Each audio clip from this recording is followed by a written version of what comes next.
오늘 또 우리 주 예수 그리스도 안에서 잘 될 수밖에 없는 여러분들에게 우리 하나님의 크신 은총과 축복이 함께 하시기를 주의 이름으로 축원합니다.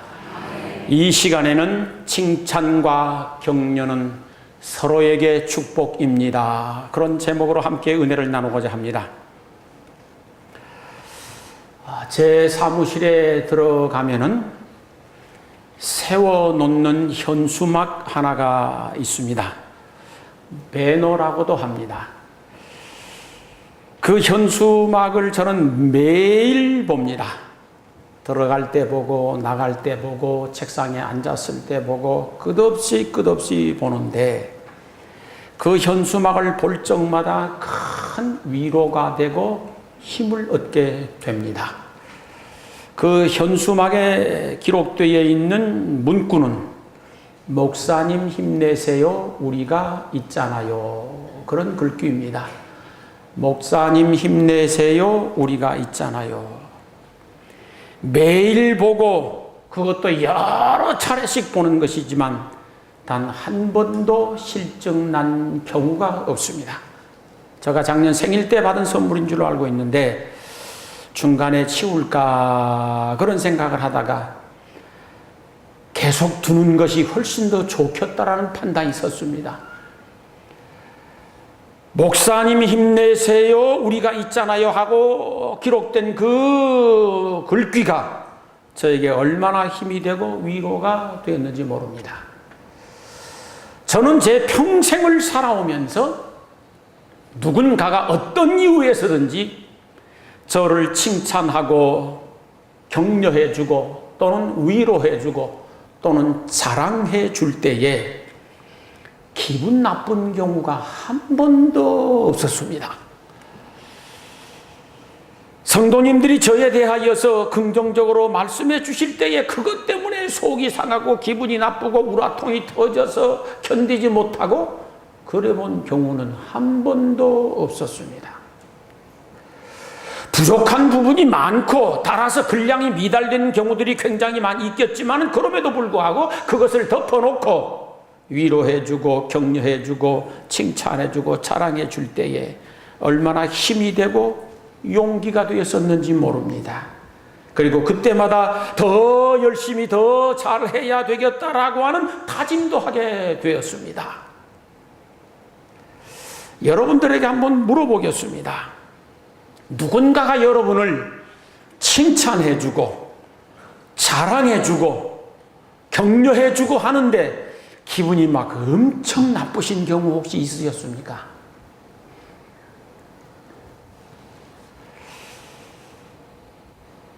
여러분을 좋아하고 여러분의 소문을 잘 내주고 칭찬하고 격려하는데 속에서 우라통이 터지고 그 사람이 엄청 기분 나쁘게 보이고 싫어지고 미워지고 혹시 그런 경우들이 있으셨습니까?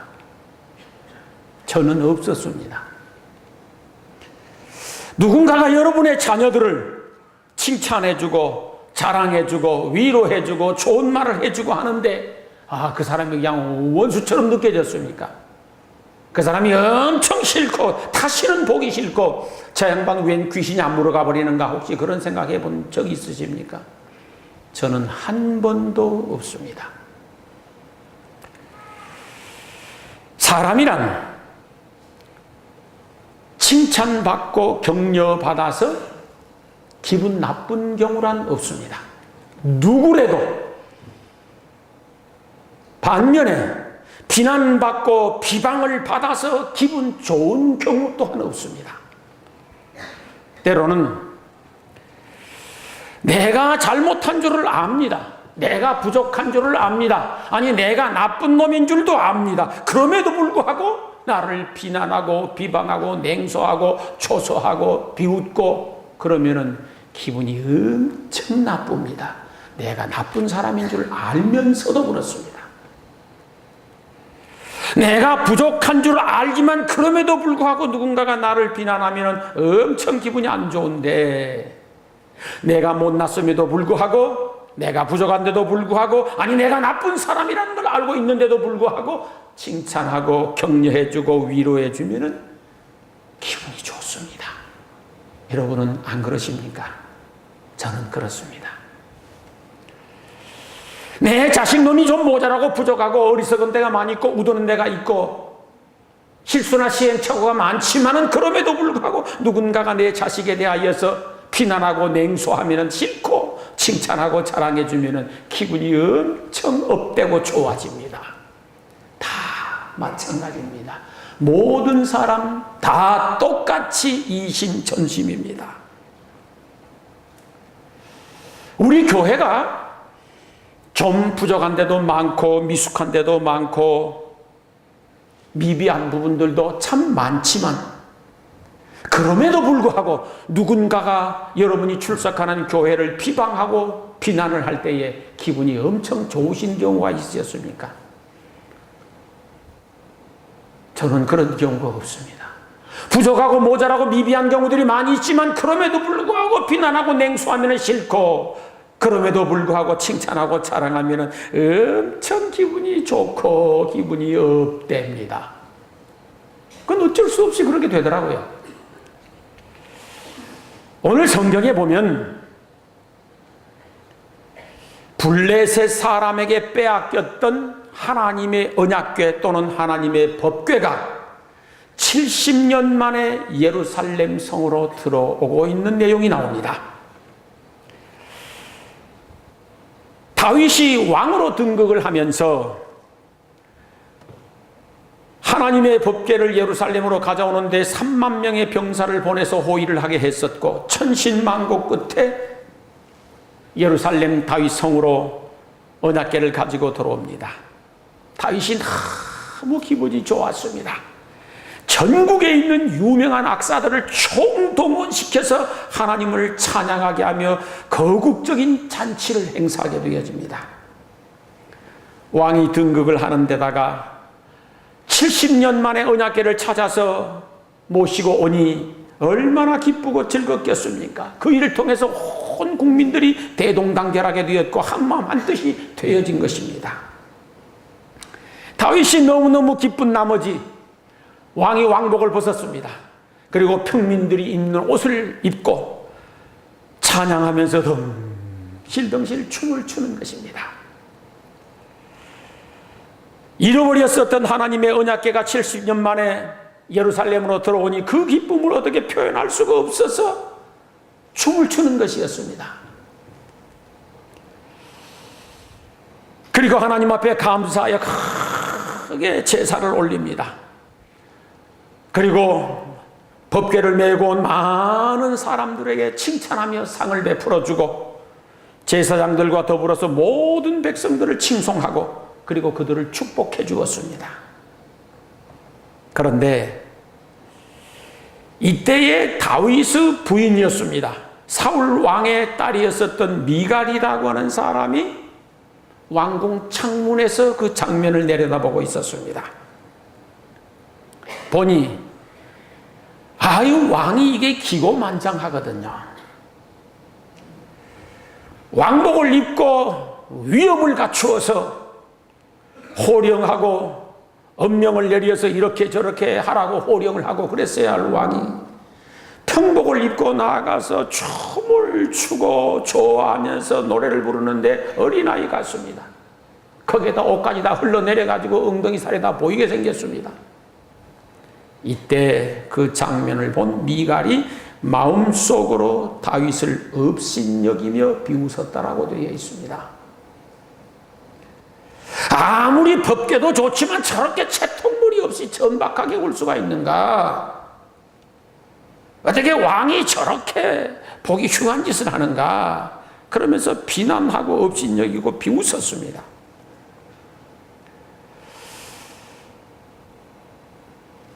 혼자서 그것을 쳐다보고 궁시렁궁시렁 합니다. 다윗이 언약궤를 모셔놓고 급히 집으로 들어갑니다. 들어가는 이유는 가족을 너무 기쁜 나머지 축복해주기 위하여. 집으로 들어가는 순간 미갈이 다윗을 맞이하면서 비난의 화살을 쏘아댑니다. 오늘 당신의 모습을 보면 이스라엘 임금으로서 채통이 그게 무엇입니까? 아니 천박스럽게 신하들의 부인이 보는 앞에서 그렇게 몸통을 드러내는데 그게 무슨 망신살입니까? 당신이 하는 짓을 보면은 저 시장 바닥에 떠돌아다니는 건달들이나 하는 짓이지 왕이 할 짓입니까 그게?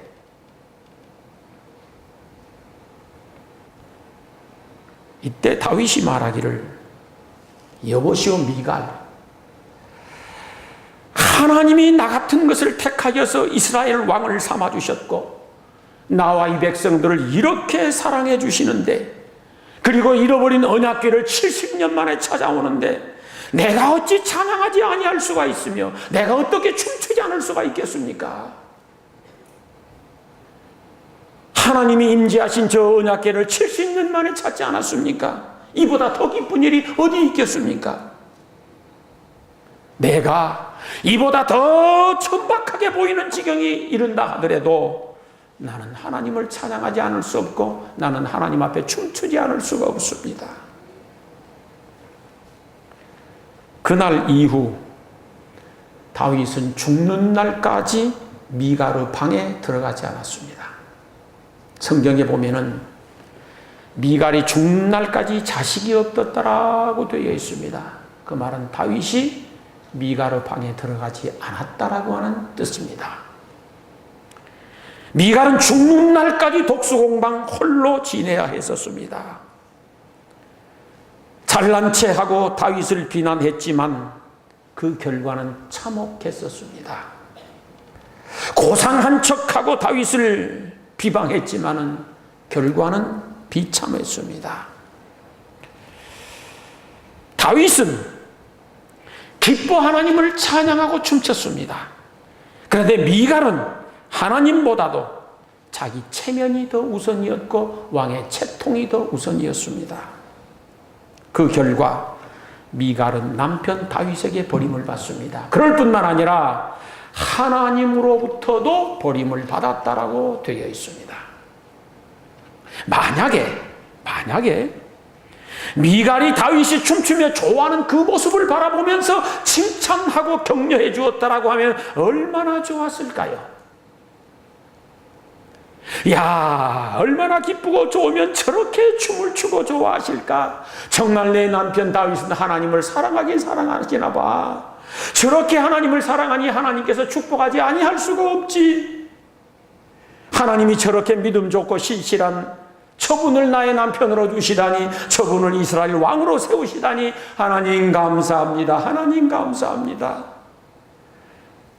잘 내조해서 하나님을 더 높이 찬양할 수 있고 춤출 수 있는 왕이 되도록 돕겠습니다. 만약에 그런 마음만 가졌었다라고 하면은 미갈의 인생은 영원히 행복하고 영원히 영광스럽게 됐을 것입니다. 다윗 왕이 집에 들어올 적에 미갈이 그를 맞이하면서 정말 격려해주고 위로해주고 칭찬해 주었다라고 하면은 미갈의 운명은 달라졌습니다. 여보, 당신은 정말 멋지고 훌륭한 왕이에요. 당신이 이 나라의 왕이 된 것도 기쁜 일이지만 나의 남편이 된 건 더 기쁜 일입니다. 정말 당신이 자랑스럽습니다. 당신이 하나님을 얼마나 사랑하시는지 오늘 보아 저는 알겠습니다. 하나님의 언약궤가 들어올 때에 어린아이처럼 춤추는 모습을 볼 때에 너무 보기 좋았습니다. 나도 같이 가서 춤추고 싶었습니다. 당신이 기뻐하는 모습을 보면서 나도 얼마나 기뻤었는지 모릅니다. 힘들고 어려웠었지만 하나님의 언약궤를 찾아서 다윗성에 안치한 것은 정말 잘한 일입니다. 축하할 일입니다. 수고하셨습니다. 이렇게 좋은 일을 하셨는데 당신도 잔치를 베풀었지만 나도 한번 잔치를 베풀도록 해주시면 좋겠습니다. 당신이 이토록 하나님을 사랑하시니 하나님이 당신과 우리나라를 축복하실 것을 내가 믿습니다. 격려하고 칭찬하고 위로했었더라고 하면은 미갈의 운명은 바뀌었습니다. 미갈의 운명은 바뀌었습니다. 만약에 미갈이 다윗을 칭찬하고 격려했었더라고 하면은 미갈은 영원히 사랑받는 한 나라의 왕비였습니다. 만약에 미갈이 다윗을 비방하지 아니하고 칭찬했었다라고 하면은 그의 인생은 행복한 인생이 되고 말았을 것입니다. 다윗과 함께 기뻐하고 춤추었다라고 하면은 그의 역사는 다르게 기록이 되었을 것입니다. 만약에 미갈이 다윗을 조롱하지 아니하고 업신여기지 아니하고 비난하지 아니하고 칭송하고 높여주었었다라고 하면은 영원히 사랑받는 미갈이었을 것입니다. 칭찬과 격려라고 하는 것은 서로에게 은혜가 되는 것이며 서로에게 축복이 되는 줄로 믿습니다. 농담으로라도 함부로 남을 비난하지 마시기 바랍니다. 비방하지 않기를 원합니다. 사실 사람이란 누군가에 의해서 칭찬과 격려를 받아야 살 수 있도록 되어 있습니다. 사람의 마음이란 칭찬과 격려 없이 살 수 없습니다. 본능적으로 그렇게 되어 있습니다. 만약에 예수 그리스도를 구주로 믿는 저희들이 하나님의 칭찬과 격려가 없다고 한번 가정해 보십시오. 우리가 살 수 있는지. 하나님이 매일매일마다 우리의 부족한 점들, 우리의 허물된 점들, 우리의 죄를 찾아서 정죄하고 위협하고 비난하고 채찍질하고 죄를 따라 갚아버리고 영벌을 내리시고 형벌을 내리시고 그런다고 하면은 살 수 있는 사람이 누가 있겠습니까? 매일매일마다 하나님이 우리의 죄와 허물을 따라서 정죄하고 협박하고 위협하고 비난하고 한다고 하면은 모두 다 우리는 질식해서 죽고 맙니다. 못 삽니다. 그런데 날이면 날마다 우리를 칭찬해 주십니다. 부족하고 어리석고 못나고 우둔한 분 많지만은 그럼에도 불구하고 그 허물과 죄를 덮어주시고 격려해 주시고 위로해 주시고 힘과 용기를 주어서 우리가 그거 먹고 살아가는 것이 옳습니다. 우리가 죄와 허물로 마음의 상처를 입고 아파하고 있을 그때에 언제나 십자가의 은총으로 위로하고 격려해 주십니다.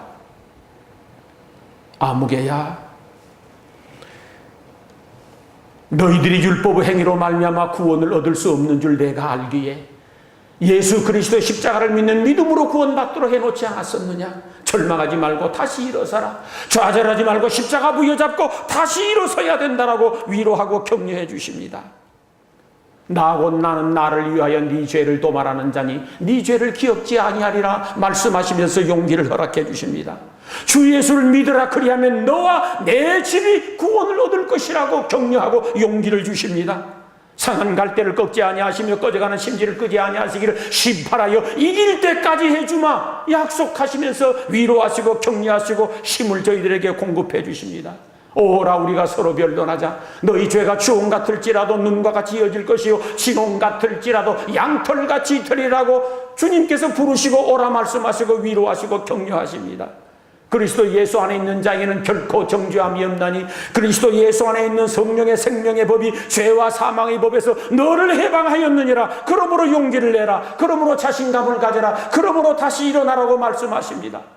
그가 찔림은 우리의 허물을 인하며 그가 상함은 우리의 죄악을 인함이라. 그가 징계를 받음으로 우리가 평화를 누리고 그가 채찍에 맞음으로 우리가 나음을 입었도다. 우리는 다 양 같아서 그릇 행하여 각기 제 길로 갔거늘 여호와께서는 우리 무리의 죄악을 그에게 담당시키셨도다. 예수 그리스도가 너희들 앞에 있지 아니하냐? 십자가가 너희 앞에 있지 아니하냐? 부활이 너희들 앞에 있지 아니하냐? 일어서라, 다시 힘을 내라, 용기 내라. 끝없이 격려하시고 칭찬해 주시고 힘을 북돋아 주시는 줄로 믿습니다. 우리는 그건 먹고 살아가는 사람들입니다. 우리가 실패하고 좌절하고 그래서 절망의 한숨을 쉬고 있을 그때에 부활의 소망 가지고 위로해 주십니다. 아무개야, 예수 그리스도의 부활이 너의 부활이란다. 예수가 죽음에서 살아난 것처럼 사망의 권세를 깨뜨리고 일어난 것처럼 너도 다시 일어날 것이야. 너도 다시 회복될 것이야. 너도 다시 좋아질 것이야. 너도 다시 살아나게 될 것이야. 힘을 내라, 용기를 내라 말씀하시고 격려해 주십니다.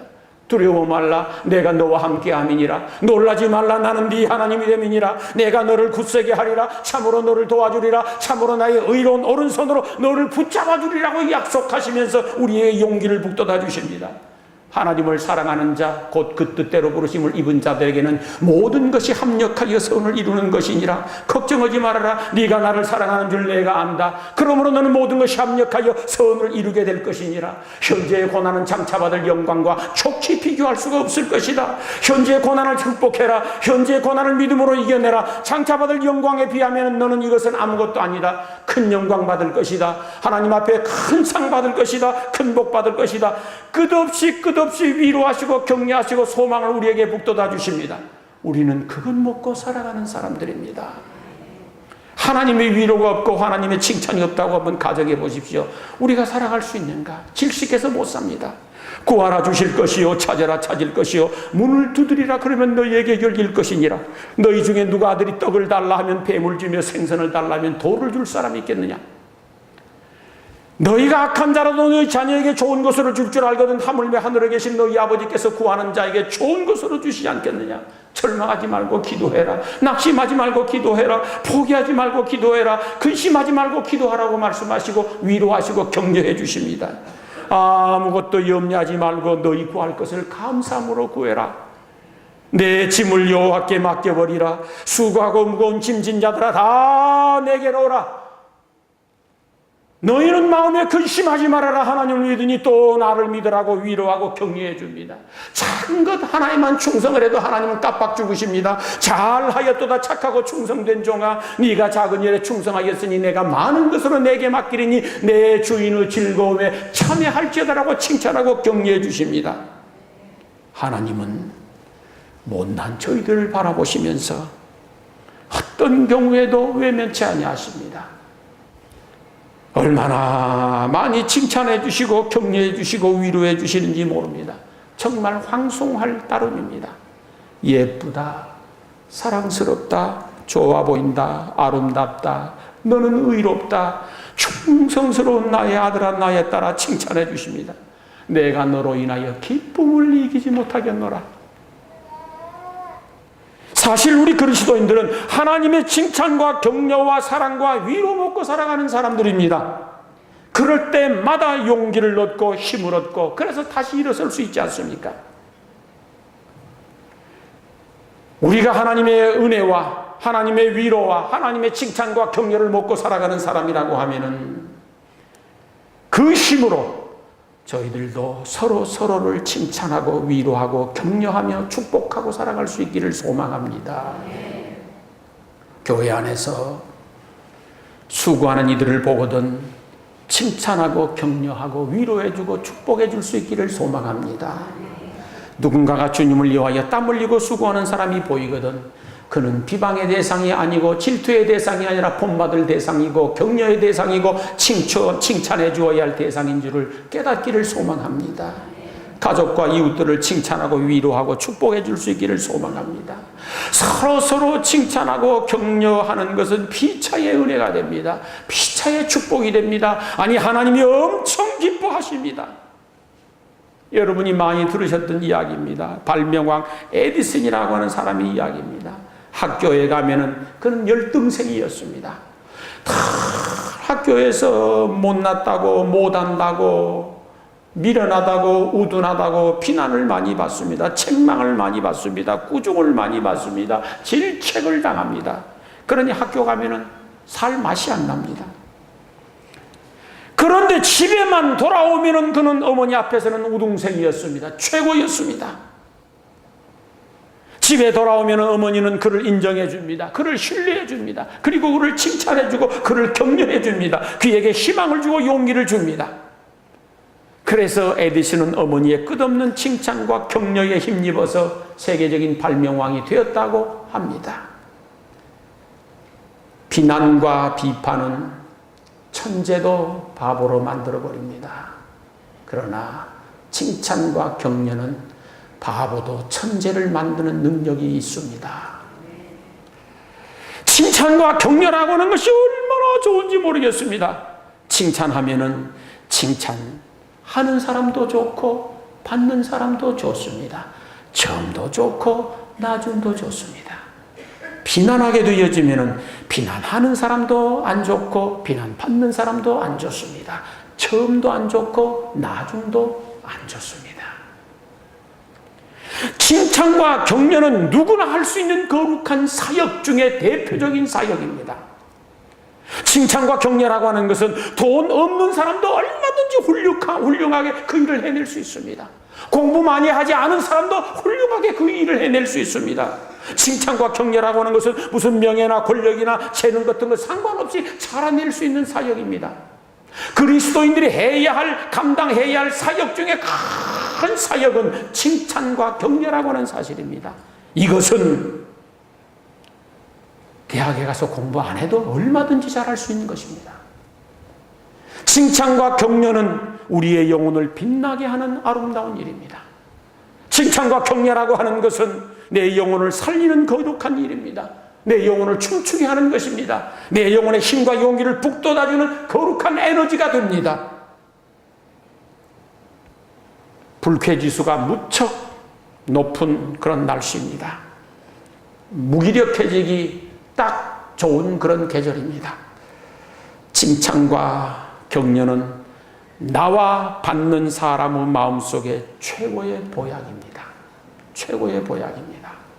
칭찬과 격려는 마음에 주는 산소와 같은 것이고 비타민과 같은 것입니다. 칭찬과 격려라고 하는 것은 서로를 행복하게 합니다. 서로에게 힘이 됩니다. 용기가 됩니다. 이 세상에 아무리 위대한 사람이라고 하더라도, 아무리 유명한 사람이라고 하더라도, 아무리 굉장하게 훌륭한 사람이라고 하더라도 칭찬과 격려는 다 필요한 것입니다. 어느 누구 할 것 없이 다 필요합니다. 그러므로 칭찬과 격려야말로 인간관계에 있어서 최고의 기술입니다. 칭찬과 격려야말로 하나님의 은혜입니다. 하나님의 축복입니다. 나에게도 은혜이고 너에게도 은혜이고 나에게도 축복이고 너에게도 축복입니다. 사랑하는 성도 여러분, 서로 칭찬하고 격려하면서 행복하게 살아갈 수 있기를 소망합니다. 서로 칭찬하고 격려해 주면서 기쁘고 즐거운 교회 생활, 그런 사회생활 하면서 승리할 수 있기를 주의 이름으로 축원합니다. 기도하시겠습니다.